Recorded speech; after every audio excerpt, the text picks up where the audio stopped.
Good afternoon, everyone. This is the caucus and council meetings of May 22nd, 2024 in the council chambers.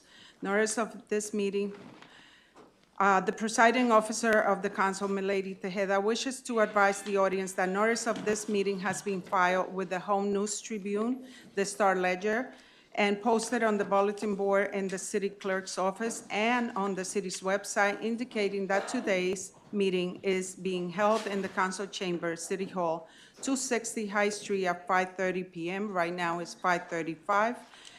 And the council meeting will follow the caucus and the closed session. Council President Tejeda, as a courtesy of the governing body, I will ask all individuals present, including members of the audience, to please turn off all cell phones and electronic devices. Should you need to make a telephone call, please go out into the hallway and speak in a low voice so as not to disturb the ongoing meeting. Roll call, please. Councilwoman Cruz? Present. Councilwoman Morales? She's absent. Councilman Puccio? Present. Councilman Torres? Present. Council President Tejeda? Present. Okay, we have a presentation, mayoral citation to Hackensack Meridian JFK University Medical Center EMS operation, and it's going to be done by Chief Mullet. Good evening. Good evening. I'd like to call up the representatives from Hackensack Meridian University Hospital EMS. They could sit in the front. I have a beautiful proclamation for them, so I'll read it.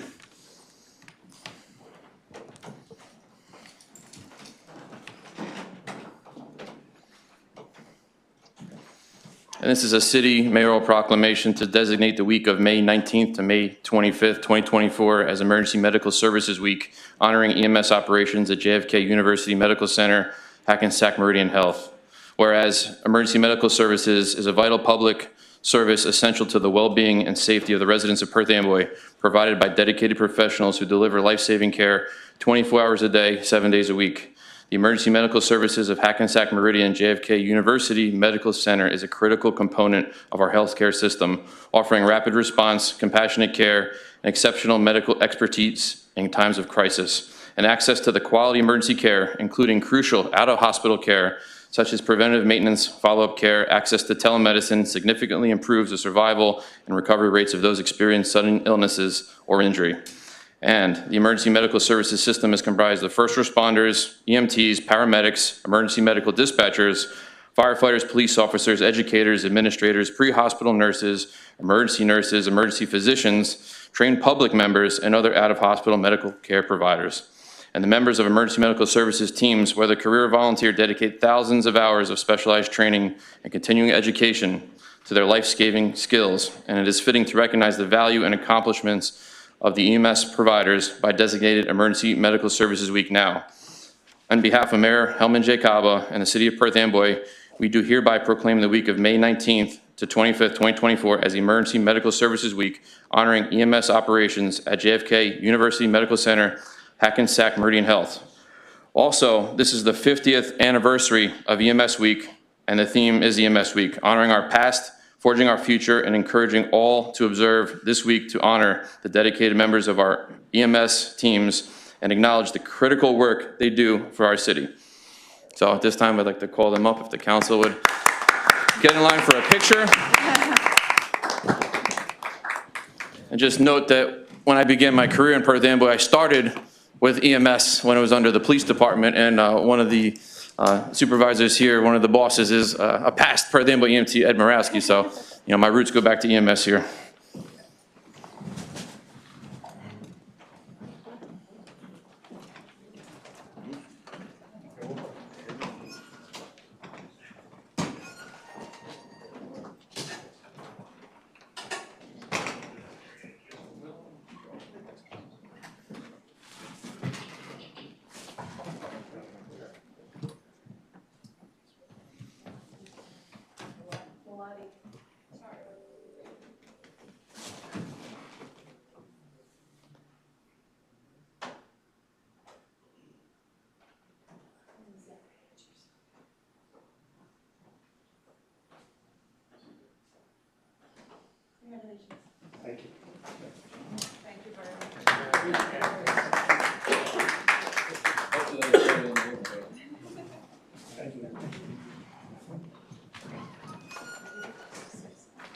Anybody want to say a few remarks before we go?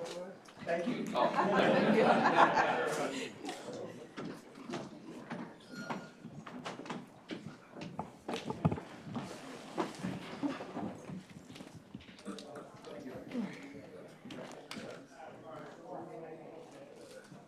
Thank you.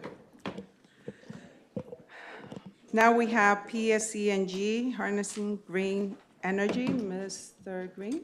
Yes, we'll have PSC&G here, and I know when people talk about the city of Perth Amboy, part of the moniker is the city of the future. And through this, you'll see our partnership with PSC&G, we are looking towards the future because we're taking green energy. Everyone's talking about harnessing the effects, the beneficial effects of green energy, and this is through offshore windmills and bringing that energy through the municipality of Perth Amboy. So it'll be a great economic benefit to the residents here and really throughout the state of New Jersey, and it'll have little, if any, detriment to us as residents here within the city. But to explain how I'll do this and how we'll harness the energy, we'll have PSC&G provide the background. Yep, thank you very much, and thank you for meeting with us tonight. My name is Jason Kell. I'm a director with PSEG, overseeing this effort that we're embarking on. So as Michael mentioned, this is a green energy project. If you're on that, I'll tell you when to go to the next slide. I think you're familiar with PSEG, right? We have our electric and gas utility. We also have nuclear plants in southern Jersey, which generate carbon-free electricity as well. But unless there's any questions on this slide, we could move to the next one. And so just in terms of PSEG's overall climate strategy, we do currently produce 100% carbon-free power generation, primarily really from our nuclear generating units, which provide a significant amount of power to New Jersey. And ultimately, our goal is to support New Jersey's policy to move to a clean energy economy. Next slide, please. So, in terms of the project itself, so this is related to offshore wind, and this is specifically a transmission project. So our project or our involvement in the project isn't necessarily the construction of the offshore wind turbines, but it is to enable those turbines to get power to shore. So when we think about the project that we are proposing to build in Perth Amboy, it's an underground, completely underground transmission line that would go, and we do have a slide on that, would go on Washington Street and basically go out the Arthur Kill, out the Raritan Bay, and out into the ocean to ultimately bring power from the offshore wind generators onshore. And so this, overall, this is part of the state's 11,000 megawatt offshore wind goal to have 11,000 megawatts by 2040. And we're supporting that goal via the proposing this project. Now, ultimately, we expect this to have very little permanent impact to the community. It will be underground. Really, there'll be relatively little signs of it above ground, and I could show you, there is a slide that shows you where it's going and the impact. There, of course, will be an impact when we're doing the construction. It will very much look like regular utility work, opening up the streets and all that, but at the end of the day, this is an underground transmission project. If there's no questions on that, we can move to the next slide. And this final slide, make sure I transition. The final slide really shows the ultimate lay of the land on what we're looking at. So if you're looking at the slide, right, this is Washington Street on the left-hand side of the screen there. And so just to explain what you're seeing here, the cable would come up the Arthur Kill. It would turn onto that red parcel that you see there. It would be underground. It would hit the where the water meets the land. It would transition up to the street, again, underground. It would transition onto the street where you see the yellow hatched area there, again, underground, where then it will transition. Ultimately, where we plan to connect this to is our old Seawarn generating station, not too far north of here, where it will then connect into the grid, into, you know, to the wider electric grid. And as I said, during the construction, there will be impacts, right? But it'll very much expect it to look like a typical utility project, whether it's sewer or gas or anything. We'll need to open up a street. We'll need to place infrastructure in the ground. We'll cover it up, we'll pave it, and at the end of the day, you'll see manhole covers. And that should be really the only real visible sign that there's anything actually under the street at that point. But any questions on that? And, Anyone? okay. And so I guess we go to the next slide, which really shows a little bit more of a visual of what we're talking about here. So there's a couple of components that, again, you'll see that will be existing below the street on the left-hand side. That's called it's really a splice fault. It's where you bring cables together. And so effectively, when we're doing that, we don't completely bury them because we do need to maintain them. If anything happens, we do need to service them. So there will be a vault, we call it, underneath the ground. These are very common throughout New Jersey. We have many of these installed. It's really no different. In the middle of the screen there on the bottom, that's really what a profile view, if you cut the cable in half, that's what it looks like offshore coming onshore. And then on the right-hand side, what you see there on the top of the screen, that's where the pavement is. And this will be buried about 3 to 4 feet below grade, again, on Washington Street. And so that is what we call our duct bank. So again, you have splice faults. You'll run for a couple thousand feet. You'll have another splice fault. That run of 1,000, 2,000 feet is what you see on the right-hand image there. Again, it's just, we have to open up a trench, we put it in the ground. Very common. We have over 350 miles of underground transmission installed throughout the state, so it's something we're very experienced in. And ultimately, what we're looking for or requesting is an option agreement currently to enter into for this. But I'll stop right there. That's the last slide I have. And how long will that take, the time that you're going to be here doing that part? Yep, so currently our option, I believe, goes out till 2026, but I would expect there to be some preliminary survey work within that time frame. But the work itself, these are very long-term projects, likely wouldn't take place until the early 2030s, the actual construction work. And I would expect our construction tends to be somewhat intermittent, so you'll see us, maybe we go away for a couple weeks, we'll come back, we'll install the cable, but I'd say overall maybe 4 to 6 months of duration. Doesn't mean we'll be in front of, in front of the ball field the ball field for 4 months in a single spot, but that whole span, what you're seeing on the screen there, probably 4 to 6 months in duration, and it may be spread out over a year, right, depending on when we're done. We need to come back to pave. But it's, again, it'll at least look like very common utility work. Though, of course, we are supporting a rather large goal of bringing offshore wind in New Jersey. So hopefully That is answers your great. questions. Anybody else has a Yeah, question? I have a question. Now, the lines are gonna go through Washington Street. Yep. Is that street owned by the city, or is it owned by another? So, okay. And, so what does the city receive? Right, so there's a temporary easement which you'll have before you, that's ordinance number 2 if it's approved. The temporary easement is for $90,000, again, just to do the work there while they're working. And then overall, the permanent easement is for $720,000, essentially for that time. Again, that's money that's coming into the city, new revenue. I know we're always talking about what new revenue can we receive, but more importantly, it's showing for the community we're harnessing green energy and climate change and the effects, we're mitigating those effects. So the city of Perth Amboy, once again, we say we're a city of the future. We're taking those steps to make us and keep us the city of the future. Okay, great. The only other thing I have is, since we're entering into a long-term partnership and we have a great relationship, do we have any programs right now in existence for recruitment for our youth or for our residents in general to receive entry-level employment at PSE&G, especially to become linemen or some of these really good blue-collar jobs, since a lot of the work is around here in this area? Do we have anything up and running at the moment? Frank, you know of any opportunities when you're there? Oh, you would have to come to me, thank you.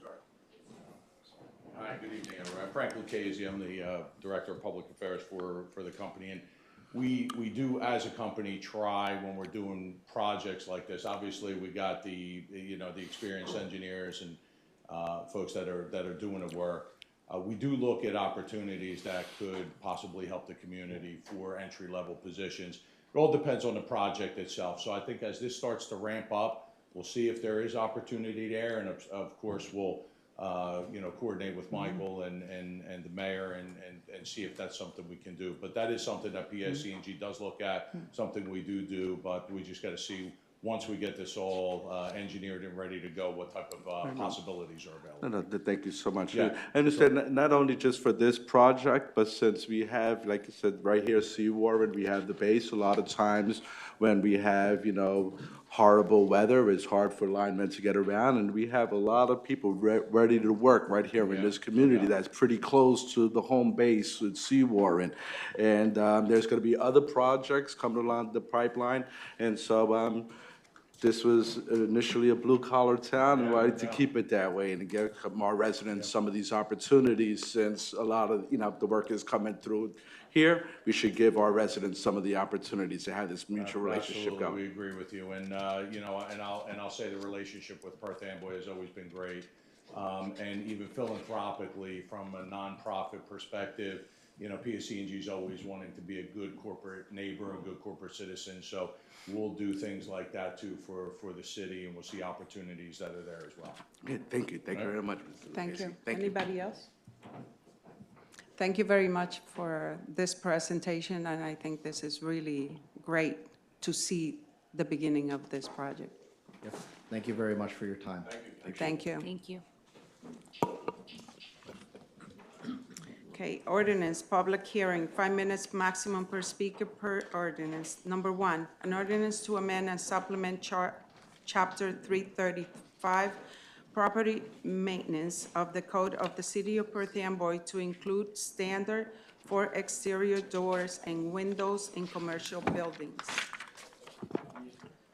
Number two, an ordinance to amend an ordinance entitled Vehicles and Traffic Ordinance Number 194-78, as amended, adopted September 19, 1978, also known as Chapter 414C of the Code of the City of Perth Amboy. And this is about loading zone for 216 New Brunswick Avenue.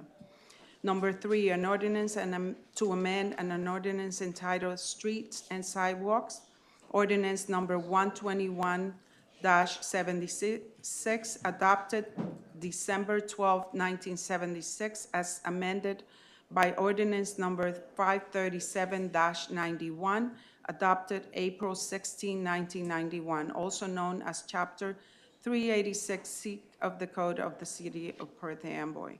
Number four, ordinance appropriating $1,800,000 for renovation and upgrades to the library in and by the City of Perth Amboy in the County of Middlesex, New Jersey.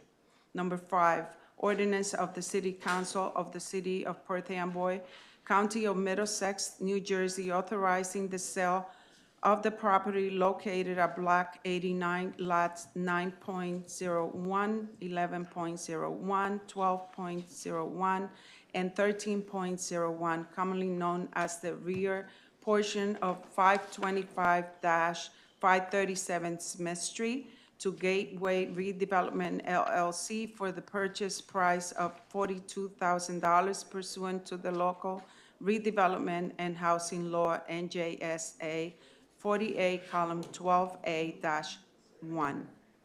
Number six, an ordinance of the City Council of the City of Perth Amboy, County of Middlesex, New Jersey, authorizing the vacation of certain portions of Herbert Street and Marcus Street pursuant to NJSA 40, column 67-1. Number seven, an ordinance to establish the honorary naming at the intersection Garrett Place and Pulaski Avenue as Anair Barbie Correa Way. Council President, is there anyone here to speak on this? Anyone? No. No, Jackie Keeles is not here to speak on it today. Okay. But are you talking about the Is Barbie? Jackie Keeles a resident of Perth Amboy? No, but you said to speak on it specifically, though. Right. Because I'm a little confused. There's no really petitions or anything, and I'm just confused of the way our ordinance is written out.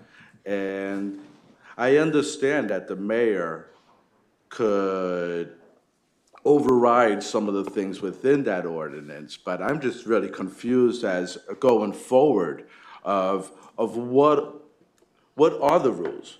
You know, because we state one thing in our ordinance and now we have something completely different. So what are the rules? Okay, before I speak with that, I'll let Corporation Counsel speak definitively on it legally, but it's not just the mayor, it's the mayor and the council that can change that, so just so you know. So the council has to vote for, in favor of, and ratify it. But council, I'll let you. Procedurally, there are, as the councilman said, if this is a citizen-initiated petition, there sometimes are petitions that have to be signed by residents totaling 1% of the number of voters. But the ordinance does provide that under certain circumstances, the mayor and the council may consider and relax those requirements in considering these votes. That's all in section 53 of the city code. So basically, you have this ordinance. Obviously, there's no signature petitions on that, but it's within the council's discretion. And I believe the last renaming was the same thing. It was initiated by the council, and you relied on that provision to move forward with the ordinance to rename if it was a street. So that's the same procedure here. This is, it's basically within the council's purview to consider this, as an ordinance, The last time it wasn't naming of a specific person. Who requested this? Did the mayor request? It's request, like it's any, I think in the, go ahead. no, any person can request, and like we said, once again, it's up to the mayor and the council. Again, it's the council's prerogative. You can say no, Any of course. person and so- could request this, someone from another? Is there anything prohibiting it within the ordinance? Am I saying? prohibiting what? Prohibiting any person from coming in and requesting a street naming. Does it say specifically who can request? Any organization or resident wishing to propose an honorary name for a street, plaza, or other public area. So who is the organization or the person who's requesting this? That's what I'm asking. I think it was Comité Puertorriqueño, the one They're- that does the. okay. I think that's what I read. The Because, organization, the being Puerto organization. Rican, we have amazing people who come from, historically, who come from our community. We have Don Pedro Aviso Campos, so we pride ourselves on being a town of history. So even Arturo Schomburg, the father of African-American history, should be celebrated. We don't even have a real street for Thomas Mundy Peterson. We have a Peterson Court, but we don't have a real street named after Mr. Peterson, who's probably one of the most historic figures in our community.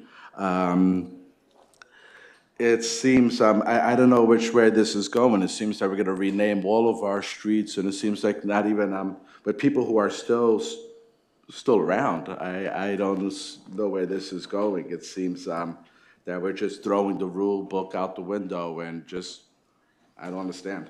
Well, And there we don't isn't- even have anyone here to actually speak on this behalf and to say why they think that we should have this. Well, there isn't a rule book, it's an ordinance, and we're complying, it comports with the ordinance, and it's strictly up to the council. There's no whether one it's- even here to support this, coming up to the microphone and saying why we should have this. So even if the mayor's here in the back room or something, yeah, at least he should come out here and give a reason of why we should have this. Well, I know the organization is the one that proffered the ordinance, and now it's solely up to the council to say yes or no. And it comports, like we said, with the ordinance, so it's now the council's prerogative. Next. Number 8, an ordinance of the City of Perth Amboy, County of Middlesex, New Jersey, to prevent store salt and other solid de-icing materials from being exposed to storm water. Number 9, an ordinance of the City of Perth Amboy, County of Middlesex, New Jersey, requiring the retrofitting of existing storm drain inlets to the municipal separate to the municipal storm sewer system. Sorry, I just want to go back to ordinance 7. Is there a way that we can table this? Because I recall at one of the previous Puerto Rican celebrations, it wasn't at the actual festival, there were some residents who signed, so maybe we can, and some residents did sign a petition, so maybe there is more information that can be provided to us to make an informed, this is just my opinion, informed decision. I'll Yeah. second the table and then. Yeah, just, Also the prerogative. because I recall during the they had an event, they did have signatures, I just don't know, that was years ago, I don't know exactly how many signatures there were at that time, so I would just want more information. And also to clarify, because I don't know anywhere else that has streets named after people who are still alive. And it's usually everywhere the person has to be deceased, and that's within our ordinance. But now you're saying that we need to just, Can you clarify that, Council? He's saying that it's in the ordinance, somebody has to be deceased, I don't know, but you can, There is a provision that names the person should be deceased for 15 years, but there's also provision that the council can waive any of the requirements of the ordinance in its discretion. So, Okay. again, it's up to the council's discretion how it wants to consider it. so it's up to the council. so Okay, we like we're leave saying- ourselves up to so we could be held liable if someone wants to name the street in the near future for someone else who might still be alive. So I think that we're going down a, slippery slope with I this. think liable is the wrong word. I think that the council approved this ordinance, and it included these provisions that allowed the council leeway on how to consider them, so I think that you consider them. That's all that it is. You're not, in considering these, you're not violating any provision of the code. You're not gonna be liable for anything. It's just, obviously, prior councils had included this language for certain reasons. It's within your discretion to consider it. That's The all. prior it is. councils were very responsible and didn't just start renaming the streets on this historic city every other month. The prior councils and the prior administrations were very respectable of the ordinances and the laws. It didn't just take them and say, well, we had the right to do what we want, so we're gonna do what we want. The prior councils and administrations took the law serious, and I hope we do the same. Okay, and the thing is, if you want it, table it. The reason is for somebody to come up and speak Yeah, on because I it. do recall there being signatures, and, there was a reason behind that. Barbie was there, she was also honored at one of the events, so Okay. maybe So if maybe the they- council was to feel more comfortable, I know that there were signatures at that. I just don't know how many at that specific Can time. we table it? We had the first reading, and, Mr. Opel? Well, the first reading is technically at the voting session, so it's up to the council. If somebody wants to make a motion to table it, it would need Yeah. a second. And That then we majority had a vote. second. Yeah. Yeah, so we'll table it, and then for somebody to come up and bring some information about it. Because I know there's Okay? For the information. next time. Yeah. Okay. Agenda, public comment. Citizen may address the council on any matter on the agenda which does not have its own scheduled public hearing. Citizen shall be permitted to speak once for a maximum of 5 minutes. Report. Jill A. Goldie, CFO Controller, submitted the following. Check register report for the month of April 2024 in the total amount of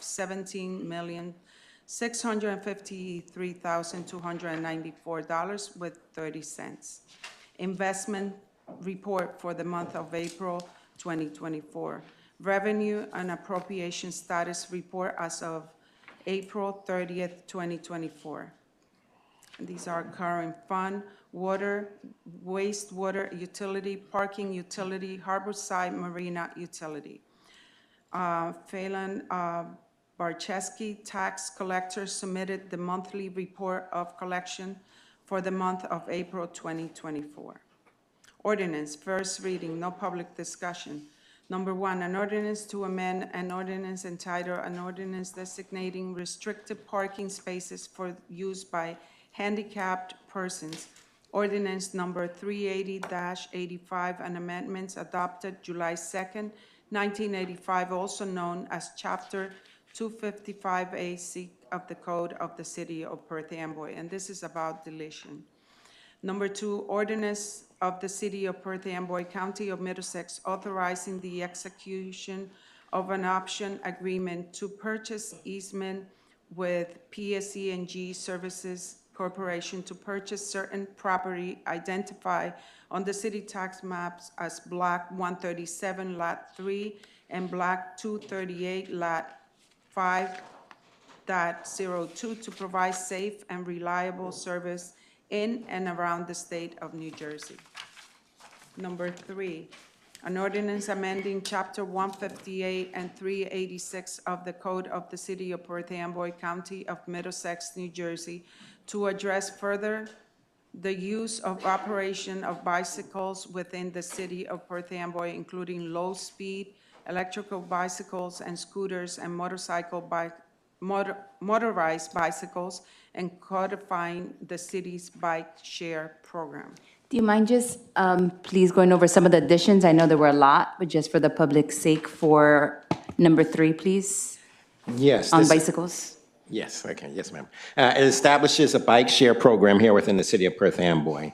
And that bike share program will go from May 1st to October 31st. People will be allowed to ride these bikes, which will be free, from sunrise to sunset. They'll be located at 300 Front Street, 8 bikes. It does not include motorized bikes. It's also going to have a bike lane established for people to ride. It's, again, going with what we're just talking about, green energy, and people, again, thinking about, instead of driving vehicles, maybe utilizing bikes sometime, if not walking or running and jogging. They'll be able to rent the bike for 2 to 4 hours through use of a credit card. And when they do this, they'll be liable for that bike during the time. Now, even though they're swiping their credit card, like I said, it's free for us. But it's just to establish that liability, as we're talking about here. Once again, for the people here, I know they're saying, hey, where'd the money come from this? The bikes came from the bid, so it didn't come out of our general fund, and they were donated to the city from the bid. So it's establishing that rideshare program. Thank you. I'm sorry. Maybe I didn't catch the beginning. I know they run their credit card through, right? Yes, sir. Do they have to pay? No, it's going to be Oh, free. okay. That's established. I Okay. thought that, okay, that's good. I live on the waterfront. I saw the bikes, but they came in last year. I think it's a great addition. I see people really enjoying them, using them daily. It was great last summer, seeing families really enjoying them. I'm really happy to hear that we're gonna start a bike lane in that area, and hopefully we could expand that, but I think this is definitely a move in the right direction. Yes, sir. Thank you. I agree, this is great for our families. Yep. Yes, ma'am. Thank you. Resolution R-216-524, authorizing the insertion of revenue in the calendar year 2024 budget pursuant to NJSA 40A, column 4-87, chapter 159, PL 1948, for the National Opioid Settlement Trust in the amount of $19,259.59. R-217-524, authorizing the insertion of revenue in the calendar year 2024 budget pursuant to NJSA 48, column 4-87, chapter 159, PL 1948, for the Justice Assistance Grant in the amount of $101,086. R-218, authorizing the insertion of revenue in the calendar year 2024 budget pursuant to NJSA 48, column 4-87, chapter 159, PL 1948, for the UEZ Fireworks Event Grant in the amount of $40,000. R-219-524, authorizing the insertion of revenue in the calendar year 2024 budget pursuant to NJSA 48, column 4-87, chapter 159, PL 1948 for the U-Drive, U-Tax, U-Pay grant in the amount of $12,250. R2 2424, authorizing the return of $131,000 of UEZ funds previously allocated for the purchase of the trolley to the UEZ trust account. R2 524, awarding a contract to Sonnenfeld and Trochia Architects PA for professional architectural design services for Phase Number 3 renovation of Perth Amboy City Hall in an amount not to exceed $128,000. R2 524, authorizing refunds to 2 tenants for the return of key deposits for the Perth Amboy Harborside Marina in the total amount not to exceed $250.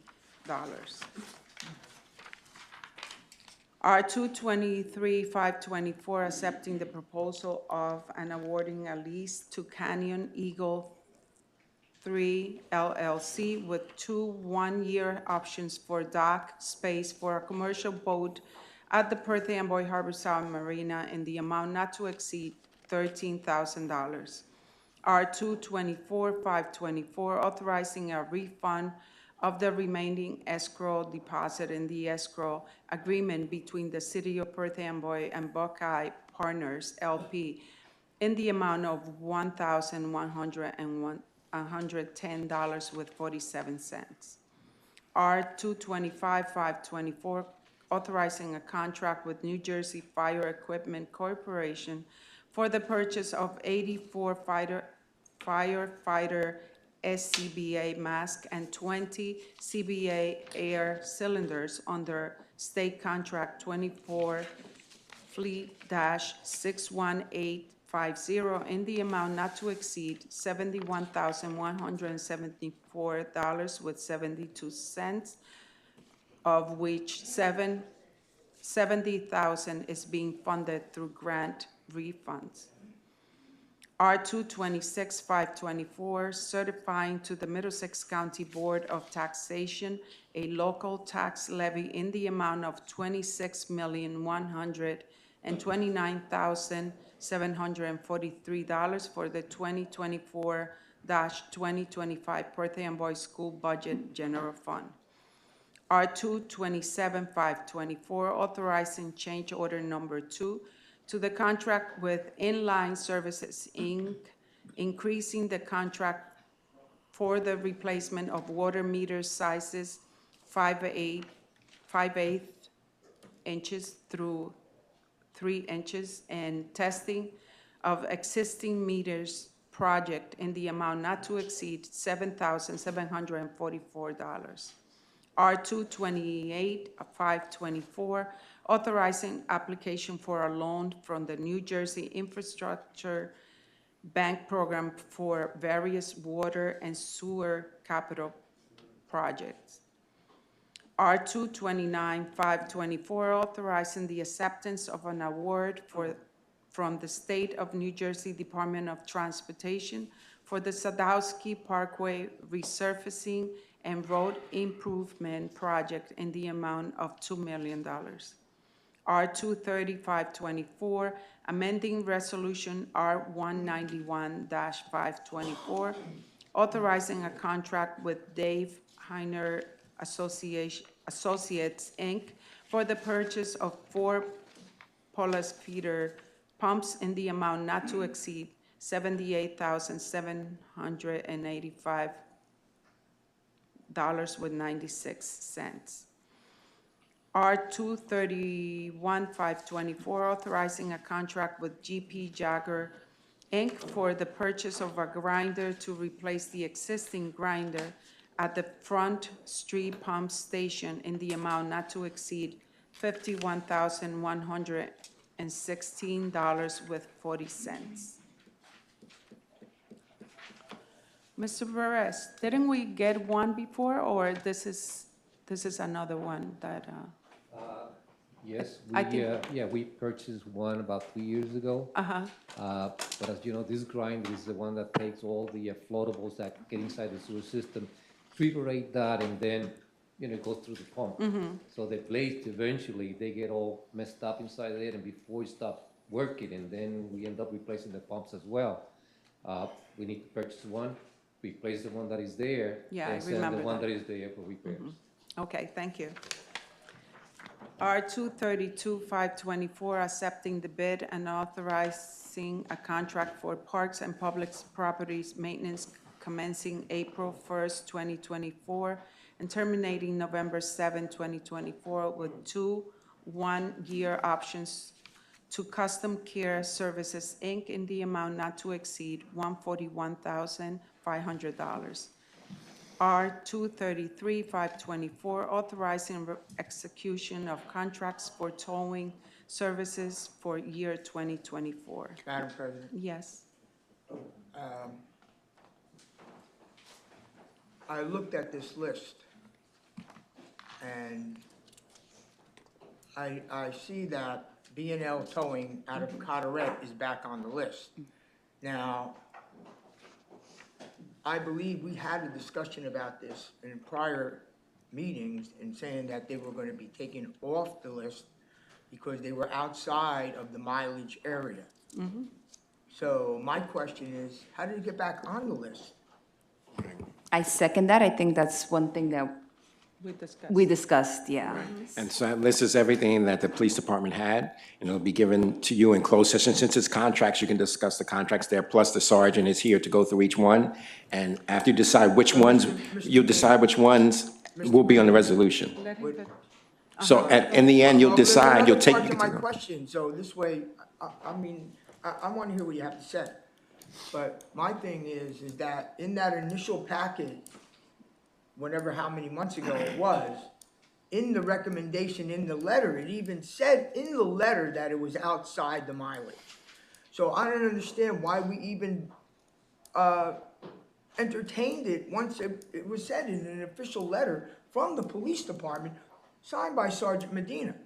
So, and I know he's here, so if he wants to come up here and try to explain why it's back on the list, I'm willing to hear that. Well, we were going to discuss all the contracts in closed sessions. You could decide which ones you want in the final decision, well, of course, the council. I think they wanted to show you everything, so no one can say, hey, they didn't have I want to be unfair. very transparent on this issue, okay? This is somebody that wants to do our towing, right? We've had a discussion about this already. And the discussion was, they didn't belong on the list because they were outside of the mileage.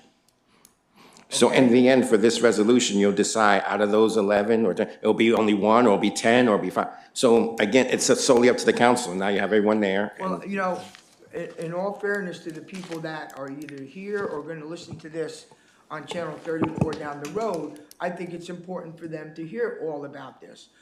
Me personally, I don't understand why we gotta go into executive session to have a discussion about the tow truck guys. Because, you know, all right, I think that should be out in the open.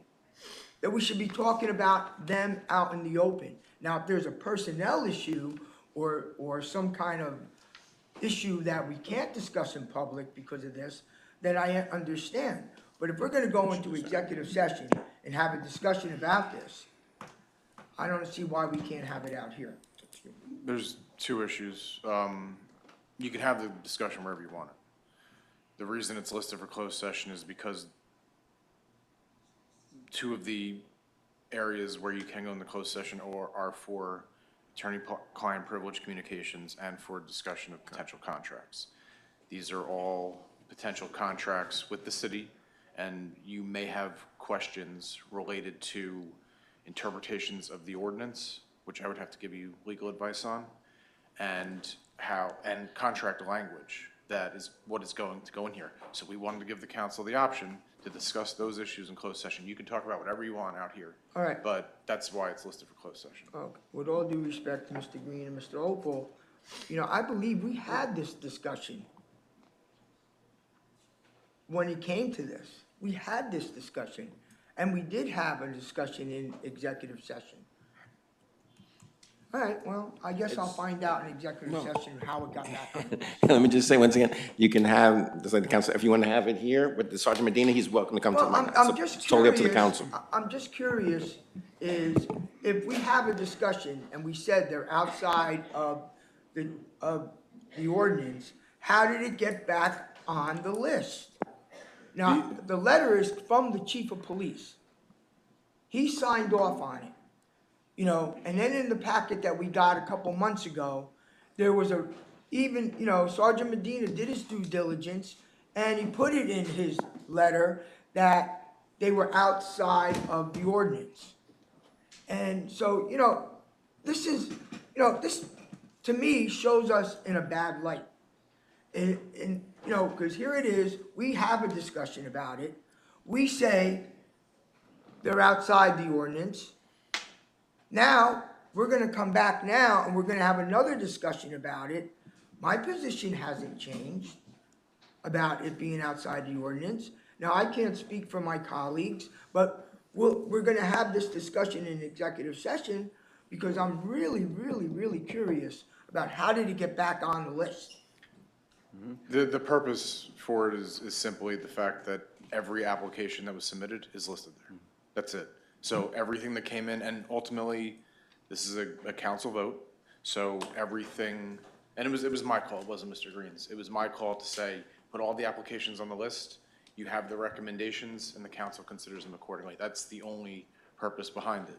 So that's why it's back on. It was just to show these are the applications we've shown. And then when we come out and it's time to vote on this, you can put on the record, you're more than welcome, obviously, to put on the record the reasons why some may, why you're against one, why some may not be considered. But the only reason behind it is that we just wanted to show everybody who sent an application to the city. I agree with Councilman Puccio. We're put now we have to vote on this when actually we shouldn't have to vote on this, because if it's outside of our ordinance, it should have never even came to the council. So now the council's the heavy, and you're able to tell the owners of that company that, hey, we had the application, but the council rejected it. But that's not the case. If it's outside the ordinance, it's outside the ordinance. It should have never even came to the council. But now we're the bad guys by upholding the law, when this one application should have never even crossed the threshold to even be presented tonight if it wasn't within the parameters of our ordinance. You have the guidance from the police department on this issue. I agree with their conclusions on it. I'll just go back to what I said before. We listed all the applications that the city received. That was the only purpose for including it. All right. Okay. And there were other contractual questions I had, but I'll ask at closed session, and then we can discuss later on during the meeting. Okay. Anything else? Okay. R3, 234-524, authorizing refund of fee paid for 2024 fixed peddler location to Sarah Sanchez, Paradise Italianized, in the amount of $450. R 235-524, amending R 129-324, authorizing refund of 11 handicap parking space application fees in the total amount of $1,100 to reflect that Anastasia Collin should receive a refund in the amount of $100. R 236-524, rejecting the bids for the Jefferson Street Garage 2024 repairs Phase 3 and authorizing advertising bids for a project with revisions of the specifications. Council President, the last council meeting, we discussed a resolution that was presented by the public, a ceasefire resolution. And I had asked for that resolution to be put on this week's agenda. And I was wondering why it wasn't put on the agenda for tonight. Okay, the resolution that was presented to me, I don't think it has the right language for it, so I gave it back to Mr. Opel to revise it. Is it fair to be given to us for the next council meeting, so that way we can discuss and then have that conversation with those who are here? I have the version, I became aware of the fact that the language wasn't acceptable after the pre-agenda meeting, so I can circulate the draft that I have to the council. And if the council wants to provide comments on that, I defer to your discretion on that, but I'm more than welcome. I mean, it's, you're within your right to consider it. I don't know what you want it to say. So I have a template that I can provide, and you can comment on it. Yeah, just send it. We've been here before with the prior council president, and one of the biggest critiques, and I've heard this critique from you, that things were not being put on the agenda and that were being held up by one person. We had this discussion. You knew that I wanted this resolution put, and I understand that you might not like the language, but you have a vote, and so do I. And we had asked, not only myself, not only did I just ask, the public respectfully attended our meeting and asked for this resolution to be put on the agenda. Not say that you have to vote yes, but you should not take away my right to vote. First of all, I wanted to have the right language in the resolution before it comes. You can look at what Mr. Opal had and then make your decision from there. And I understand I only have one vote, and I know what my vote is if that resolution comes through.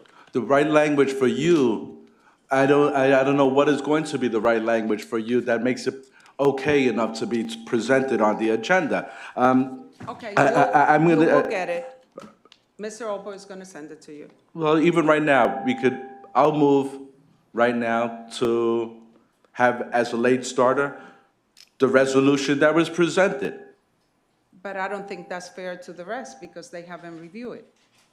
We had several weeks to review this resolution and to make any recommendations, and I have not seen any recommendations.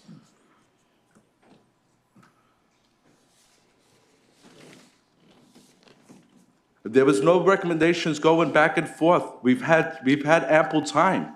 So you're going to get the resolution that he created, that he modified, and that's what you're going to look at, and then provide it from there.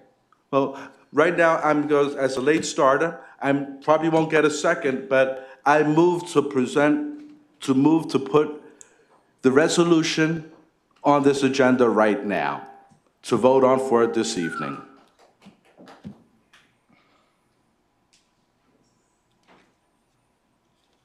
Sorry, public, without a second, it doesn't move. Okay, moving on, we just have the different communications that you went over it. And now, closed session resolution R215-524, authorizing a closed session at the May 22nd, 2024 meeting to discuss contract negotiations. I need a motion. Second. All in favor? Aye. Aye. Okay, public portion, 5 minutes maximum per speaker. I need a motion to open to the public. Second. All in favor? Aye. We're open to the public. Come to the mic. State your name and address. Tim Ballard, 359 Brook Avenue. The city of future, I love it. We're going backwards. I put in an Oprah to get contracts for the stop loss. Well, nobody's maintaining them. So if they're not maintained by the city, where are the bids for the stop loss insurance? Why are we not going back to bid? This is what happened last time, and millions of dollars was stolen from this town. We're going backwards on the way we're doing insurance again. Right here, what you're passing here is the mayor's election. Well, the broker has donated $5,200 to his campaign. So what do we have in here? It's the exact same thing that happened before. Councilman Puccio, Milady, Council President, You know from the Board of Education how much money was misused and stolen. And contributions was big of that money. Money laundering and everything else like that. There was somebody sitting in jail. And there should have been a lot more people sitting in jail because of it. There was a whole investigation from here to Tom's River. What is going on and why don't we go backwards? How do you not have the bids? You're transparent, remember? City of the Future. City of the Future's bids to save money. But the insurance went up. It's 20% of your budget. But no bids. What is going on here? And Councilor Torres, your father-in-law was big in this, of bringing it up and trying to change the law. And I believe you went in front of the Board of Education. So what is happening here and why are you doing this? If you donate to the mayor, I guess you don't have to do bids. You don't have to do anything. You could spread everything around at taxpayers' expense. This has to stop. And you have to stop it. You have to ask for the bids of where these prior bids are. This has been going on for years. I've asked for the bids for years. Going back. That's what it says. Bids are not maintained by finance. So where are they? Is there any? What is this about not having any bids? And Council President, you can ask the lawyer to find out where these bids are and what is going on here. Why is this not happening? Why are we going backwards? We had an ordinance that we were supposed to do it differently. I guess maybe you changed that, or the mayor got his contribution, so you can do whatever you want now. This has to stop. Somewhere along the line, and you have the power, and you're up for election. You were brought up once for an ethics violation of the Board of Education. So what's going on here? Now I have another question. We have our code enforcement guy. His wife sells houses. Who does the CFOs on it? His code enforcement people. Is that a conflict of interest? Should some other town or some other county come in and do the CFOs for the houses that his wife sells? Is that a conflict? That his wife sells the house and his department gives the CFO. Is that a conflict? I have a lawyer over there, but I guess, it's like deer in headlights. Blinders. We're waiting for you to finish. You're waiting for me to finish, yeah. So, let's go back to the pilots. I got the money in the pilots. It's almost $1 million, whatever. $750,000 to $1 million the school system missed because of the pilots you gave away. That's a lot of money. Truly a lot of money for the school system. Why do we say everything's for the children, but when we do a pilot, we give these millionaires nothing for the schools? As I said before, Target doesn't need it, Nuts R Us. Are they so poor that they need a pilot? Home Depot? Really? Why is whoever negotiates this contract is not a penny for the children? Why? It's always for the children, always going to do something, but when it comes to negotiating money, let's give that money away. Children don't need that money. School system don't need the money. Why don't you tell that to the 57 people or whoever laid off in this town this year and ask them? I'd like a couple of answers to my questions. I got 6 seconds, but you said you're going to wait, so. Well, are you done? I'm done. Give me 2 Mr. seconds. Opel? The question about the conflict, I don't see it. If there's, he has a job at the city, he does CFOs, I don't see how that relates to realtor work. Yeah, that's right. She sells the house, they clear it. I think time's up. You're a smart guy. Really. You get paid a lot of money to be a smart Okay. ass. Give me the other, where's the bids? The bids about the, Regarding the stop loss insurance, we have a document, our office is actually reviewing it right now. We saw the Oprah request, we got a question from purchasing, we're reviewing it. There are some documents With regard to the stop-loss insurance, there's a lot of them. I haven't, my partner and I are looking at them. We haven't gotten through them yet. So why didn't I get an answer by Oprah? I Because mean, they're not on file with the city. I know they're fine, well, you have 7 days under Oprah. Well, Well, you want to answer his question, he's got 7 days under Okay, but you Oprah. cannot go the back. documents are not on file with the city, That's so your there is answer. nothing to produce to you with regard to the Oprah. We're looking to answer a question internally as to the procedure that's going on for the stop-loss and what the procedure was, because presumably they're maintained somewhere else, but the city doesn't have them. He doesn't have, okay, so, we're going back to Gartley. Okay, now I have a question. Is that common practice for these documents to not be within the city, to be somewhere else? I don't know. I don't know what common But, practice is. you don't know what common practice is for municipal law? This is why Well, it's, you're this here. is, there's stop-loss, yes, there's documents that we maintain. Sometimes consultants have the documents and not the city, whether it's for this issue, whether it's engineering documents. There's certain, a lot of the times the city has them. In this case, we didn't have them. We're going through that process now to determine where they are. Anybody else? But for example, like in some of my work, there are some litigation documents, for example, that wouldn't be on file with the city that my office would have. If somebody filed an Oprah, we would have to get them, but they're not, you know, they wouldn't just regularly be available through the city. Okay. 601 Cornell Street. 601 Cornell Street. I wanted to give the clerk the petition that I spoke about, actually, I believe 3 weeks ago now. This is actually my third time coming to the city council meeting, proposing for the ceasefire resolution, and I would have thought that it would have gotten more support from the city council members, so I'm definitely disgusted by the behavior today, because I don't know how long you have to wait to pass this ceasefire, and I don't understand why you are having a problem with the language when a genocide is happening and entire people are being wiped out. And I want you to look at the petition, because it is a lot of Perth Amboy residents that want this to pass. And let me remind you, this has happened across many other cities in the state. So I would really appreciate to understand your reasoning as to why you are holding this up and you are not listening to the public demand for a ceasefire resolution that will save thousands of children and innocent families.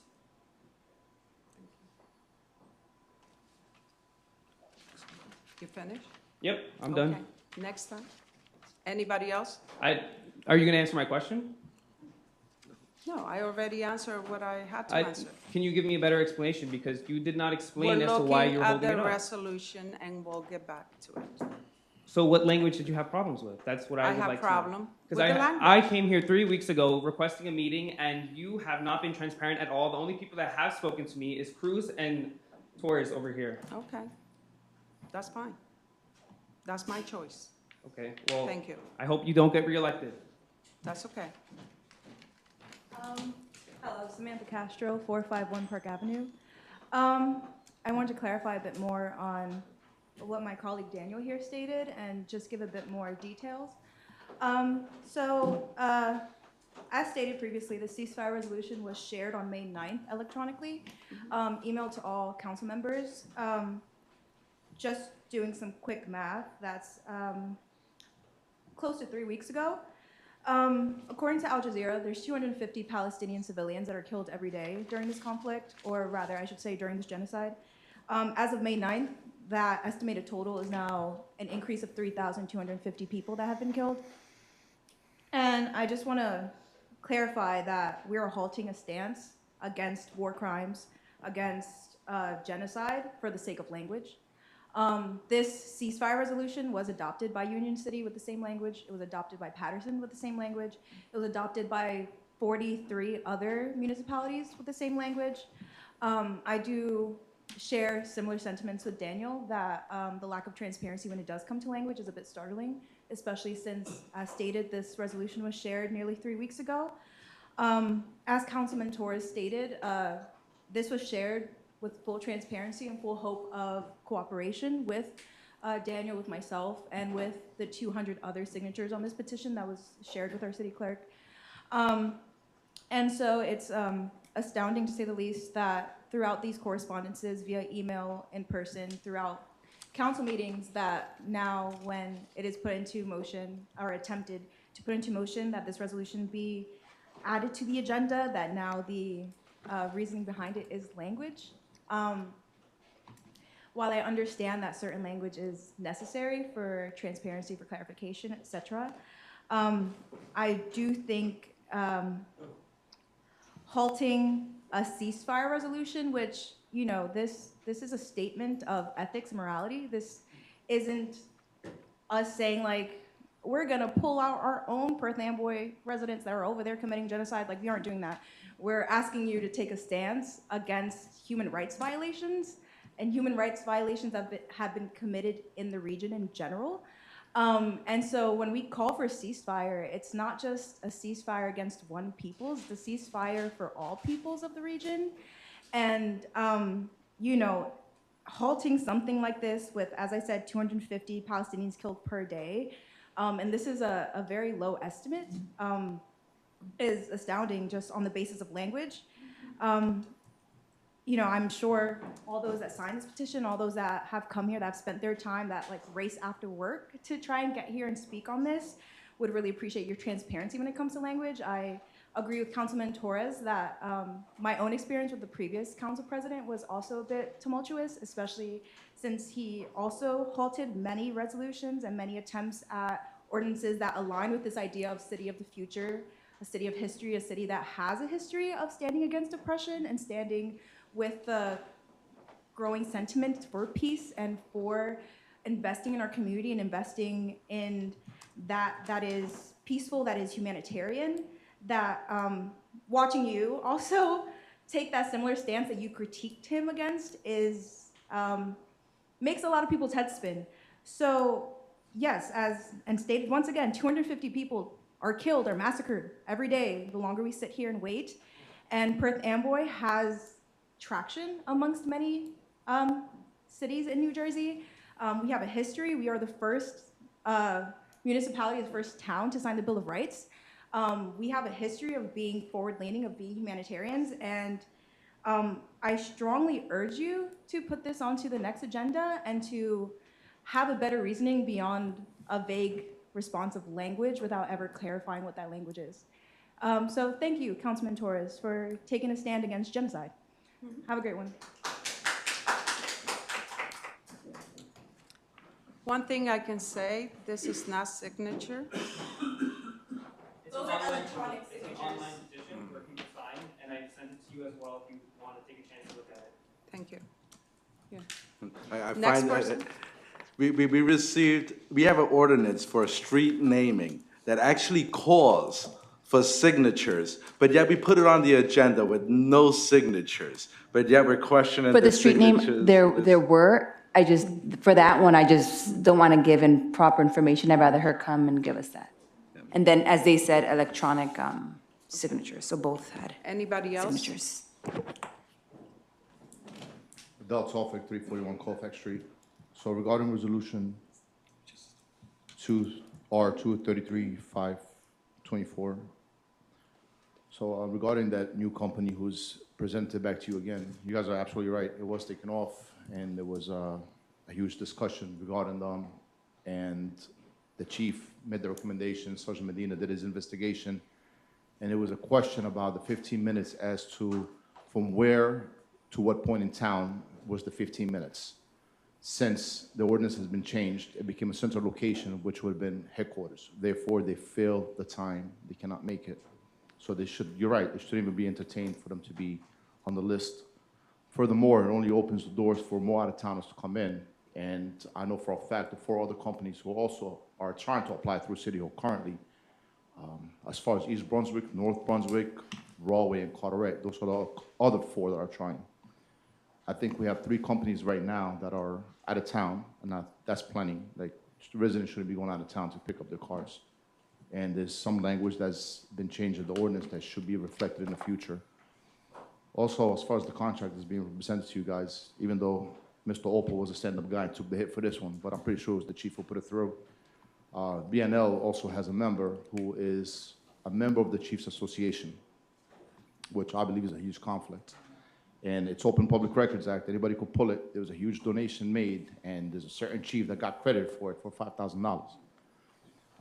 With that being said, the contracts, I think the contracts that are being presented now has to coincide with the ordinance the language in the word contracts, just like per my conversation last time here with Mr. Opal, and he said to follow the contracts, not the ordinance. The ordinance, not the contracts.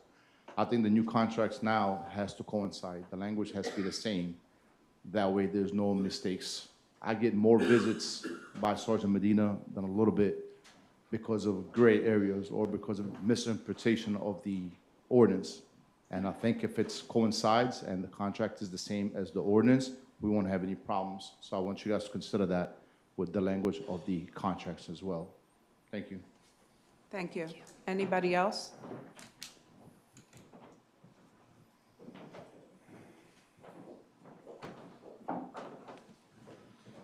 Good evening, Reverend Donna Stewart, Perth Amboy Area Branch of the NAACP. I didn't have any intention on speaking tonight, but I come and I listen to try to get information and listen to what's being said. About a year or so ago, Perth Amboy stood with the NAACP when we wanted to shut down the power plant that was coming to Caseby. And even though it was in Caseby, it would affect 8 of our schools in Perth Amboy and our children, which is a form of killing our children and killing them earlier. And so that's why I decided to stand tonight after listening to Danielle and Samantha and listening to Councilman Torres, that it took us 2.5 years to stop that plant from coming into Caseby section of Woodbridge, which would again affect Perth Amboy more than it would Woodbridge Township, a predominantly white town versus a brown community, which is Perth Amboy. What's happening in Gaza, nobody's talking about telling one person to stop or another person. We're asking everyone to stop and have a ceasefire, which affects brown children yet again. So 2.5 years for us to stop this plant, but now we're gonna wait another month or so before this resolution comes before the people to have discussion. I think it's disheartening. And again, I don't have a prepared statement because again, I came to support these young adults, and I believe that we're asking them to do what we want them to do. So what the NAACP is doing is we're not just about voter registration. It's not just about getting people out to vote, but voter education. And with not threatening anybody, because that's not what we do, but this is an election year, it's an election cycle, and we're asking people to check the votes, check the records of everybody who's running for office, not just the President of the United States, not just for Congress and Assembly and so on, but especially at the local level, because local level where things happen and make a difference in our lives, our schools, our homes, taxes, and so on and so forth. So I really, really ask you all to think hard about your decision, read the resolution, the language, to see what it's saying, the before and the after, but keep in mind, please keep in mind that the same thing that that power plant would do to our brown and black children in our community is what's going on in Gaza right now, and we need to call for a ceasefire because our future is now, and we're sending a message to our community on where we stand. Thank you. Thank you. Anybody else?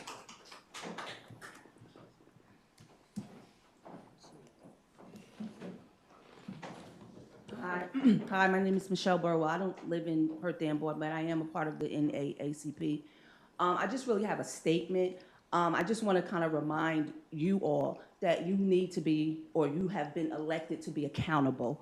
And so we don't have to agree, because we never all are going to agree, but at bare minimum, we need to be respectful and accountable, right? Because everybody's needs are important.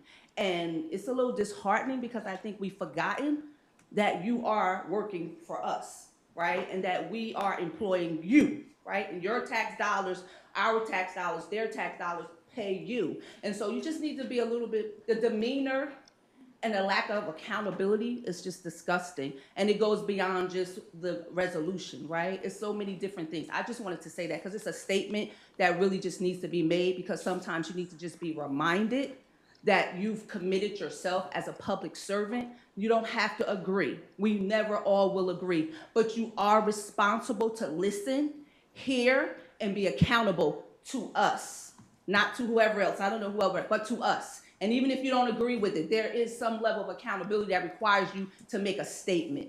And that's all I wanted to say. And respectfully, I will tell you that I know that. I don't have to be reminded, but I also have my opinion. Well, based upon your response, it seems like you need to be reminded. What you show, what you say is You're one done. thing, You're- but what you show is what you do, is what you feel. Talk is cheap. Please. Anybody else?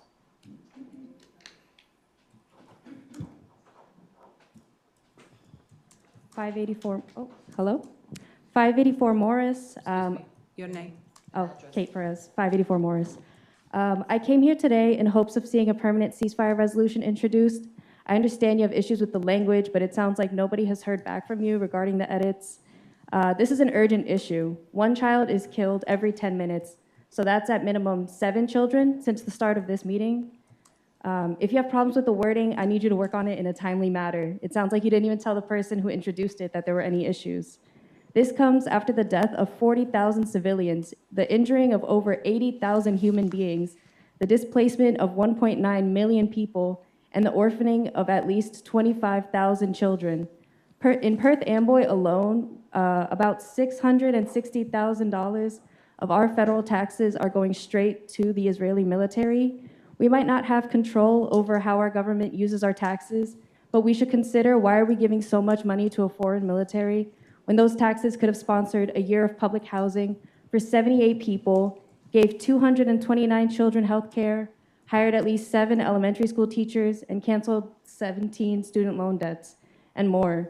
Instead of improving the quality of our own life, we have a direct hand in ensuring that Israel's total ethnic cleansing of Palestine is complete.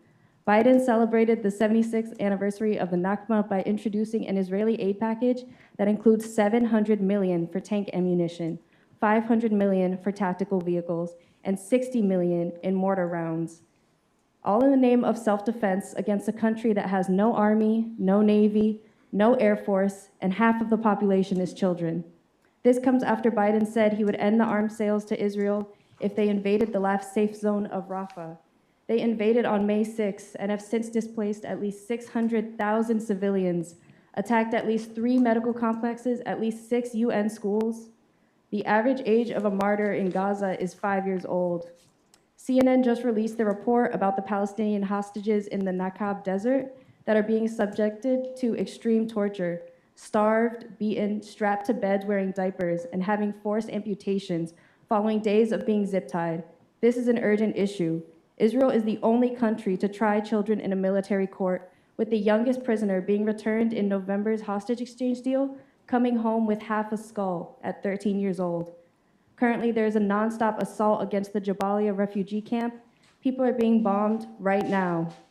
In defiance of the Geneva Conventions, Israel has directly targeted hospitals, schools, UN schools, kindergartens, playgrounds, food warehouses, aid trucks, ambulances. No one is safe. They claimed the Nasser hospital was hiding Hamas, and after sieging the hospital for weeks, they didn't come back with 1 member. The only thing they left was a mass grave with over 300 people, many with signs of torture, bound with zip ties, medics still wearing their scrubs, patients who still had their catheters in. Some were buried alive. This kind of violence is only possible with the blank checks that our government gives to a foreign military. When we stay silent and put things off, we're saying that it's normal.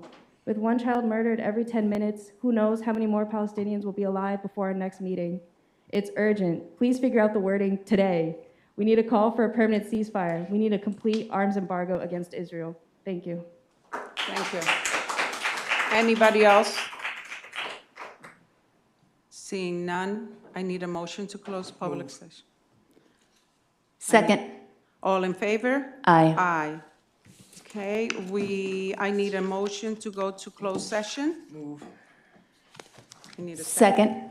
All in favor? Aye. Aye. Okay, we're going to close session. After we come back, we'll start the regular meeting. Thank you.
We're back from closed session. I need a motion to come out of closed session.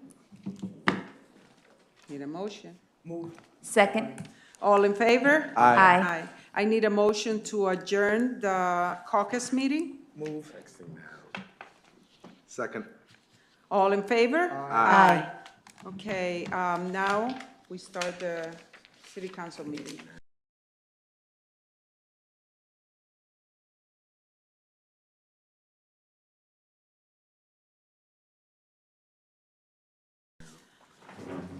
Okay. This is the agenda for the council meeting of May 22nd, 2024. Presiding officer of the council, Milady Tejeda, wishes to advise the audience. The notice of this meeting has been filed with the Home News Tribune, the Star Ledger, and posted in the bulletin board in the city clerk's office and on the city's website, indicating that today's meeting is being held on the council chamber, City Hall, 260 High Street, right after the caucus and closed session. Right now is 7:45. Council President Tejeda, as a courtesy of the governing body, I will ask all individuals present, including members of the audience, to please turn off all cell phones and electronic devices. Should you need to make a telephone call, please go out in the hallway and speak in a low voice so as not to disturb the ongoing meeting. Roll call, please. Councilwoman Cruz. Present. Councilwoman Morales. She's absent. Councilman Puccio. Present. Councilman Torres. Present. Council President Tejeda. Present. Let's stand for the invocation and the pledge allegiance. Dear Lord, please watch over this governing body, watch over our city, our residents, our students, everybody who comes to this town and visit or live here. I also want to pray for those with, especially this month, which is Mental Health Month. I want to pray for everyone who's going through depression, for any problem with mental health and their families. And I want to pray for our troops, wherever they're at, either here at home or abroad. Please keep them safe and keep their families safe, and all of us. Let's continue praying for all of them. And with that, I say amen. Amen. Pledge allegiance to the flag of the United States of America and to the republic for which it stands, one nation, under God, indivisible, with liberty and justice for all. Right. Okay, we had two presentations this afternoon at the caucus meeting. So now we move to the ordinance, public hearing, 5 minutes maximum per speaker per ordinance. Ordinance number one, an ordinance to amend and supplement Chapter 335, Property Maintenance of the Code of the City of Perth Amboy to include standards for exterior doors and windows in commercial building. I need a motion to open to the public. Move. Second. All in favor? Aye. Aye. It's open to the public if you want to speak on this particular ordinance. Anyone? Seeing none, I need a motion to close public hearing. Move. Second. All in favor? Aye. Aye.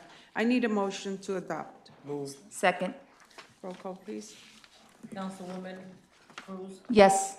Councilman Puccio. Yes. Councilman Torres. Yes. Council President Tejeda. Yes. Number two, an ordinance to amend an ordinance entitled Vehicles and Traffic Ordinance Number 194-78 as amended, adopted September 19, 1978, also known as Chapter 414 of the Code of the City of Perth Amboy. And this is about loading zone in 216 New Brunswick Avenue. I need a motion to open to the public. Move. Second. All in favor? Aye. Anybody? Seeing none, I need a motion to close public hearing. Move. Second. All in favor? Aye. I need a motion to adopt. Move. Second. Roll call. Councilwoman Cruz. Yes. Councilman Puccio. Yes. Councilman Torres. Yes. Council President Tejeda. Yes. Number 3, an ordinance to amend an ordinance entitled Streets and Sidewalks, ordinance number 121-76, adopted December 12, 1976, as amended by ordinance number 537-91, adopted April 16, 1991, also known as Chapter 386 Seek of the Code of the City of Perth Amboy. I need a motion to open to the public. Move. Second. All in favor? Aye. Aye. Open to the public. Anybody? Seeing none, I need a motion to close public hearing. Move. Second. All in favor? Aye. I need a motion to adopt. Move. Second. Roll call, please. Councilwoman Cruz? Yes. Councilman Puccio? Yes. Councilman Torres? Yes. Council President Tejeda? Yes. Number 4, ordinance appropriating $1,800,000 for renovation and upgrades to the library in and by the city of Perth Amboy in the county of Middlesex, New Jersey. I need a motion to open to the public. Move. Second. All in favor? Aye. Aye. It's open to the public. Seeing none, I need a motion to close public hearing. Move. Second. All in favor? Aye. I need a motion to adopt. Move. Second. Councilwoman Cruz? Yes. Councilman Puccio? Yes. Councilman Torres? Yes. Council President Tejeda? Yes. Number 5, ordinance of the City Council of the City of Perth Amboy County of Middlesex, New Jersey, authorizing the sale of the property located at Block 89, lots 9.01, 11.01, 12.01, and 13.01, commonly known as the rear portions of 525-537 Smith Street, to Gateway Redevelopment LLC for the purchase price of $42,000 pursuant to the local redevelopment and housing law, NJSA 48, column 12A-1. I need a motion to open to the public. Move. Second. All in favor? Aye. Aye. It's open to the public. Seeing none, I need a motion to close public hearing. Move. Second. All in favor? Aye. I need a motion to adopt. Move. Second. Roll call, please. Councilwoman Cruz? Yes. Councilman Puccio? Yeah. Councilman Torres? No. Council President Tejeda? Yes. Number 6, ordinance of the City Council of the City of Perth Amboy County of Middlesex, New Jersey, authorizing the vacation of certain portions of Herbert Street and Marcus Street pursuant to NJSA 40, column 67-1. I need a motion to open to the public. Move. Second. All in favor? Aye. I'm sorry. Sorry. I just realized this now. I apologize. This one needs to be noticed for longer than the usual ordinance because it's vacating a Which roadway. one? This one? The number 6? Number six. 6? So we'll have to, my recommendation is that the council carry the public hearing until the June Until 8th meeting. June 10th, June, right? June 10th, big day. Yeah. Turned 69 on that day. June 12th. No, but it's was moved to June 10th. June 10th, that's right. It's Yes. the Monday. Yep. So my recommendation is to carry this to the June 10th meeting so it could be, we can have the appropriate amount of time for it to be noticed. It needs It needs to 3 more days longer than the regular ordinance because we're vacating Okay. a roadway. So according to the, Mr. Opal, we need to extend the public hearing to the next meeting, June 10th. So do we need to vote on that, or This just is a motion to carry it till then. a motion to carry? Move. Move. Second. Second. Councilwoman Cruz? Yes. Councilman Puccio? Yes. Councilman Torres? Yes. Council President Tejeda? Yes. Okay, so, I should've caught it when I saw the. number 7, we tabled that one. We tabled number 7 until next time. I was just going to ask council for clarification. When you table something, this is just for my edification as well, would they have to vote on that to table it, or no? Did they? There wasn't a vote at the caucus meeting. I always whether we do or we don't, I recommend just a vote to table that. To table it? If the council chooses to do that. Okay. So just to clarify, it does not, of course, from the ordinance, it doesn't require signatures, correct? The ordinance has a provision that, that does require signatures. However, the ordinance also has a provision Where it's open. that the mayor and council can waive any provision of the ordinance that they desire to in order to consider an ordinance. So both are true. So there was a motion. I would, if the council wishes to table, I would just do that by Okay. motion and vote to do that. So- Before I vote, do you have any more background on the Barbie Correa way? I know I do. I just wanted to know if you have it within the packet. Right, the information I have is that the organization wanted to, in order to provide the work that she's done for the organization, I believe it's over 35 years. She's a founder of the organization, and it was doing that festival within the city of Perth Amboy, so they wanted to recognize her. And like the councilman was saying, I know that she's alive, and one thing that the organization stated that they wanted to do something, why do we honor people when they're dead? They want to take the steps to honor someone while they're still alive, so they can see and realize that fact. That's why they proffered the. Why can't someone from their organization come to before the council and before the public and state those same sentiments that you're kind of lobbying for them? It would be nice if someone from their organization. Are we or able to someone- like call them in, just so that, I don't know if this would tabling this motion, Start it again. Start the clock again? no, just prevent, I don't know if there's anything to be done at the Puerto Rican festival, so I don't know if tabling it would halt any future, anything at the Puerto Rican festival, so I don't know if we can call the organizer in, I don't know if. And yes, ma'am, that's a good point. I know that would delay it, and correct me if I'm wrong, Council, again, I'm going to rely on you. If they did table it now, they would have to go two separate readings again, once again, It'll correct? be after If it the were- festival. which would Correct, be because after- it would not have been introduced tonight if the vote is. That's what I think so, too. In the past, whenever there was a street naming, in the last couple of years, we either had the family or the organization come before the council and ask the council for this. This time, this is not happening. I don't understand this. I don't understand.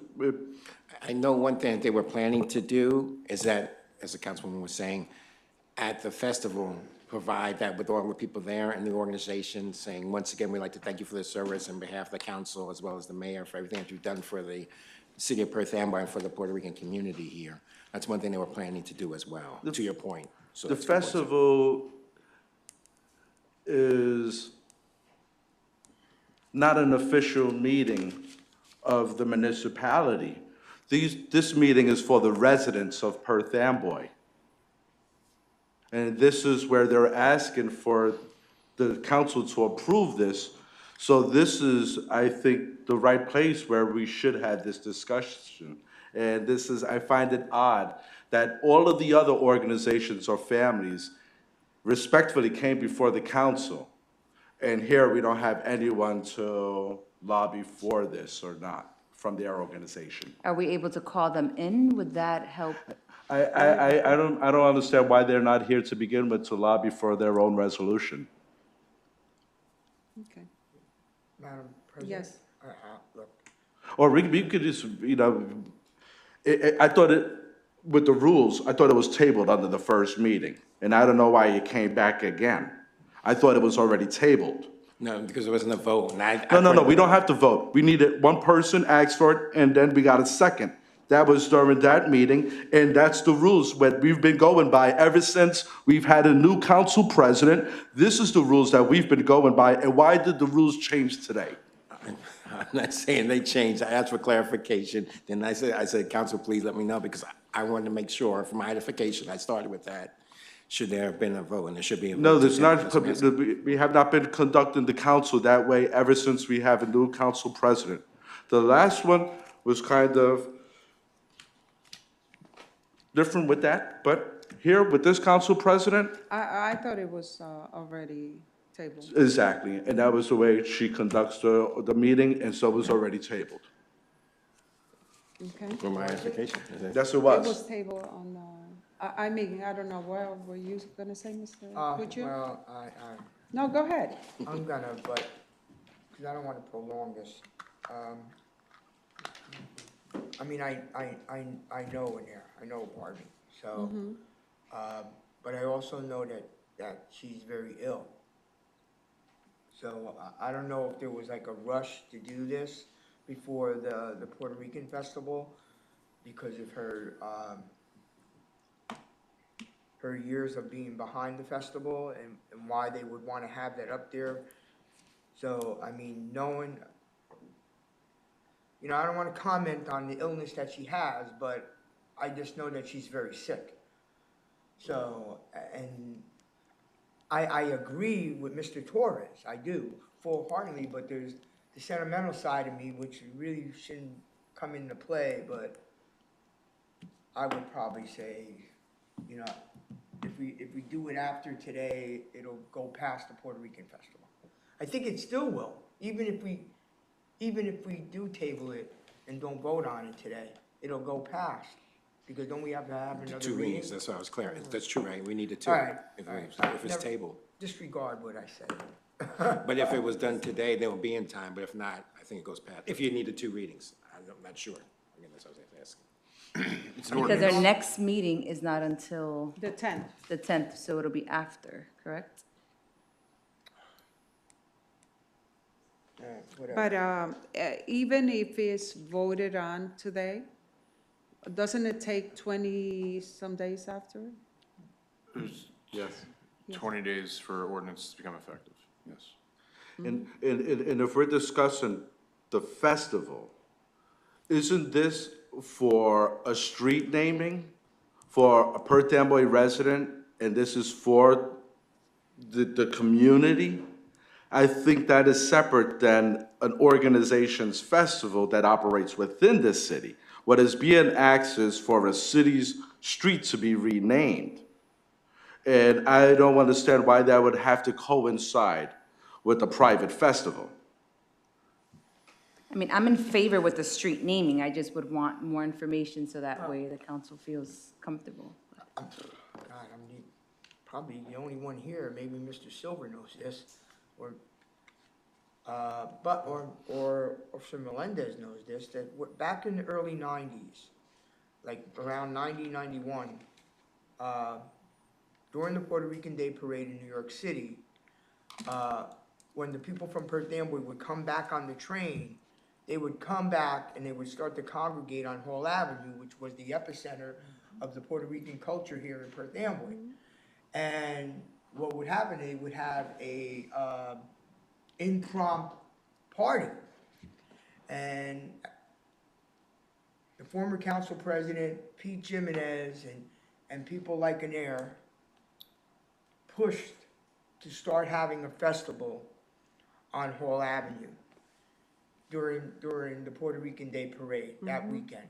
And this is before the creation of that organization that she became part of. But she was instrumental, along with Pete Jimenez and other people that I don't remember every person that was in it, that started the Puerto Rican Festival on Hall Avenue. So, I mean, so the history goes in her favor. And I know we've been touching a lot of touchy subjects lately, and I just think that, you know, sometimes we come across something like this. And like I said, I don't know how ill she is, I just know she's very ill. You know? But she did, before there was that organization that just had the big gala event, she was part of the Ground Roots group that started the Puerto Rican Festival on Hall Avenue back in the early 90s. Am I right, Carmela? Teresa? So, Mr. Silver, your mother-in-law lived right over there, so, okay, all right. I just wanted to make sure I got it right. So we're tabling for next time? Okay, number 8, an ordinance of the City of Perth Amboy County of Middlesex, New Jersey to prevent stored salt and other solid de-icing materials from being exposed to storm water. I need a motion to open to the public. Second. All in favor? Aye. It's open to the public. Seeing none, I need a motion to close. Second. All in favor? Aye. I need a motion to adopt. Second. Roll call, please. Councilwoman Cruz? Yes. Councilman Puccio? Yeah. Councilman Torres? Yes. Council President Tejeda? Yes. Number 9, an ordinance of the City of Perth Amboy County of Middlesex, New Jersey, requiring the retrofitting of existing storm drain inlets to the municipal separate to the municipal storm sewer system. I need a motion to open to the public. Move. I need a second. Second. All in favor? Aye. It's open to the public. Seeing none, I need a motion to close public hearing. Second. All in favor? Aye. Oh, no, adopt is, Yeah, that's next. oh, no, I need a motion to adopt. Move. I went blank for a minute. Move. Second. Roll call, please. Councilwoman Cruz? Yes. Councilman Puccio? Yes. Councilman Torres? Yes. Council President Tejeda? Yes. Okay, agenda, public comment. Citizen may address the council on any matter on the agenda which does not have its own scheduled public hearing. Citizens shall be permitted to speak once for a maximum of 5 minutes. I need a motion to open to the public. Move. Second. All in favor? Aye. Aye. We're open to the public on any agenda item. Seeing none, I need a motion to close public comment. Move. Second. All in favor? Aye. Reports. Jill A. Goldie, CFO Controller, submitted the following check register report for the month of April 2024 in the total amount of $17,653,294.30. Investment report for the month of April 2024. Revenue and appropriation status report as of April 30th, 2024. Current fund, water, wastewater utility, parking utility, harborside marina utility. Number 2, Fallon Barczewski, tax collector, submitted the monthly report of collections for the month of April 2024. Ordinance, first reading, no public discussion. Number 1, an ordinance to amend an ordinance entitled, an ordinance designating restricted parking space for use by handicapped person, ordinance number 380-85, and amendments adopted July 2nd, 1985, also known as Chapter 255A of the Code of the City of Perth Amboy, and this is about deletion. I need a motion. Move. Second. Roll call, please. Councilwoman Cruz? Yes. Councilman Puccio? Yes. Councilman Torres? Yes. Council President Tejeda? Yes. Number 2, an ordinance of the City of Perth Amboy County of Middlesex authorizing the execution of an option agreement to purchase easement with PSE&G Services Corporation to purchase certain property identified on the city tax maps as Block 137, Lot 3, and Block 238, Lot 5.02, to provide safe and reliable service in and around the state of New Jersey. I need a motion. Second. Roll call, please. Councilwoman Cruz? Yes. Councilman Puccio? Yes. Councilman Torres? Yes. Council President Tejeda? Yes. Number 3, an ordinance amending Chapter 158 and 386 of the Code of the City of Perth Amboy County of Middlesex, New Jersey, to address further the use and operation of bicycles within the City of Perth Amboy, including low-speed electric bicycles and scooters and motorized bicycles, and codifying the city's bike share program. I need a motion. Move. Second. Roll call, please. Councilwoman Cruz? Yes. Councilman Puccio? Yes. Councilman Torres? Yes. Council President Tejeda? Yes. Look through the resolution, and I think we should pull the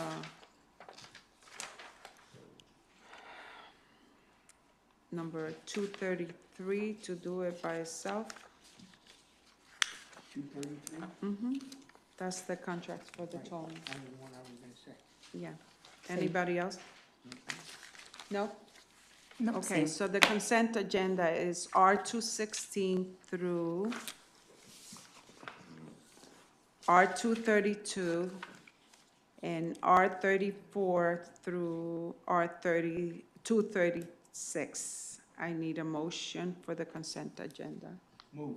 Second, Roll call, please. Councilwoman Cruz? yes. Councilman Puccio? Yeah. Councilman Torres? Yes. Council President Tejeda? Yes. Now, the other one, I need to find the email with the, do you have the list, Mr.?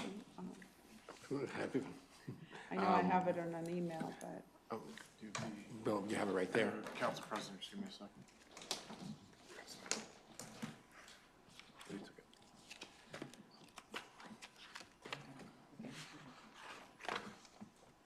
I have it on an email, but I can't find the email. No, I didn't bring it. No email.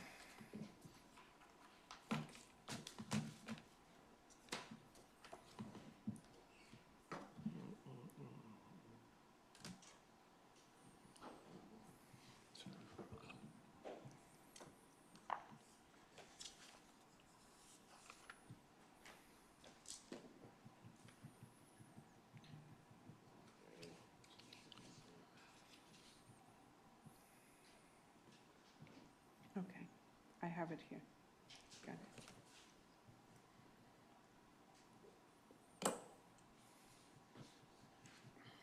Okay, R233-524, authorizing execution of contracts for towing services for the year 2024. And the applicants are All Car Towing, AT Towing, Ben Towing, Carlitos Classic Towing, Fayette Towing, JJ Towing, King High Towing, Ortiz Towing, Scott Towing, SMB Towing, which is Super Mario Brothers Towing.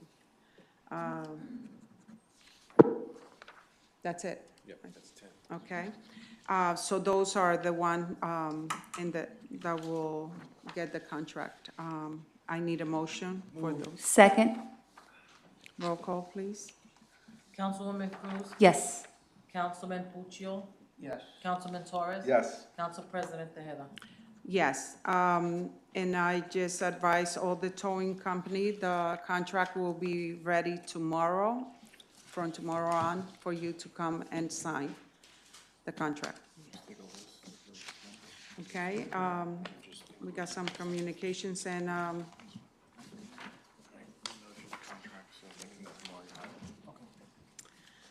okay, public portion, 5 minutes maximum per speaker to speak about anything. I need a motion to open to the public. Move.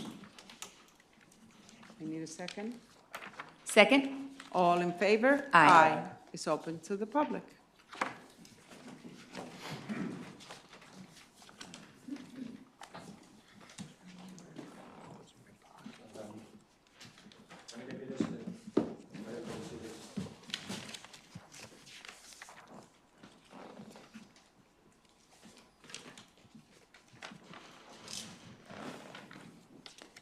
So I was going to hear the question, a councilwoman who's not here today. I don't know. She's not here, so I'll just make believe like she's here, okay? Okay. Somebody sent me a post, I don't know what it was from, maybe it was Facebook or whatever, but it said that from a businessman in Perth Amboy. I don't want to mention his name because he's not a city employee right now, he had been. And he wrote a thing, and he wrote about how no one can become great in 4 years. Talking about presently, and to be a great leader or a great father or anything, you can't do it in 4 years. And then he said he didn't want any negative comments. I always like that. There's no negative comments. Which everybody has to be careful about that. They can't have their minds made up on what's wrong because somebody might be negative and who's positive. Like if you're running for office and you're running with the mayor, you're a positive person. You know, whatever you say, you're positive. Most of the people. I hate this that we run on tickets for all three people and then you become part of a team, especially if one of the people is the mayor and you do what he asks you to do. I won't say tell, but I would say it's like 99% effective. That he asks you to do something and you do it. Councilwoman Morales replied to this post and she said, "Thank you for stating the obvious that it is not an easy task and cannot fix an entire city in 4 years." Obviously, she's talking about the election. And for a city that has been in dire straits for so many years. However, unfortunately, there are still some negative people, guilty, who will disagree with this and see the glass as half empty. It's okay because we will continue to drown out the negativity. There's a Pete Seeger song about the Big Muddy. It's about the war, and they were marching through a high river or something, and the water was up to their waist and was up to there. And the big fool kept on saying, "Move on, move on." So that's what they think negative people are, the people that come and question it. So I would just like to say that picture that I sent you, that's Rose Morales' husband. And Wilda Diaz was elected in 2008. And in 2010, 2 years later, they started a recall. There was a recall. They didn't get enough signatures. They make it almost impossible to recall somebody. But they submitted names and they got quite a few signatures on it, you know, in 2 years. That they thought that it was okay to give Wilda Diaz 2 years to be the mayor. And now, 4 years, that's not enough for us to do the job. We need more time. Elect me again and again. Because that's what we keep on doing in this city. You know, we keep on electing the same people. If they win once, they're gonna keep on going for 18 years, 12 years. You know, why? It makes no sense, except we're a team, and we're gonna work as a team. Now, we passed a thing that we were gonna have 50+1, okay? And somebody came in first and second. Hellman came in second by a lot. 50+1, they had another election, he wins. Then they change it to, we're gonna have primaries. And now, you have a primary, and if you lose the primary, correct me if I'm wrong, you're not gonna be able to run in a regular election, is that right? You imagine that, Democratic Party, Democrat, there's something about calling yourself a Democrat and saying that if you don't run in a primary, you know, you're not gonna get elected, and if you lose, you're a loser, you're gone. That is some little system, and we'll keep on playing along the edges till we get it just right, so we can keep on electing incumbents, and we're not only on a team with one person and 2 people and the mayor, and now we're on the big team. We're the big players, and now we're being run by the county. You know, they give us who we're going to have as lawyers and who we're gonna have as, you know, contractors and everything. And this is okay with almost everybody. Thank you. And that's a negative opinion. You would think that that would be the most positive thing you could come up with, is saying that's not good. No, that's the kind of people that they don't want talking. She doesn't want people here to talk about that she tried to recall the mayor after 2 years.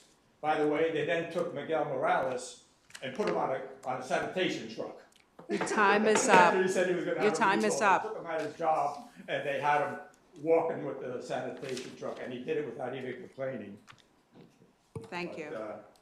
That's a little bit of a history lesson from people who weren't here. Anybody else? Seeing none, I need a motion to close public portion. Second. All in favor? Aye. Okay, Council comments, Councilwoman Cruz. Good evening, everyone. As the month is coming to an end, I just want to say thank you to all those who serve. I know there's veterans in this room. Thank you for your service. And most importantly, may we honor the fallen soldiers as Memorial Day is upcoming. And we know that we have the Memorial Day celebration coming up, as we always do. And that's pretty much it. Have a good night. Councilman Puccio? You know what? I don't really have anything to say. Thank you. Councilman Torres? Perth Amboy, election season's upon us. Vote like your life depends on it. Thank you. I just want to say thank you to everyone who participated tonight, who came in, who spent the time over here. And I just want to say all those on Memorial Day and every day, we appreciate your service for this country and for all of us. Thank you very much and have a good night. I need a motion to adjourn. Move. Second. All in favor? Aye. Thank you.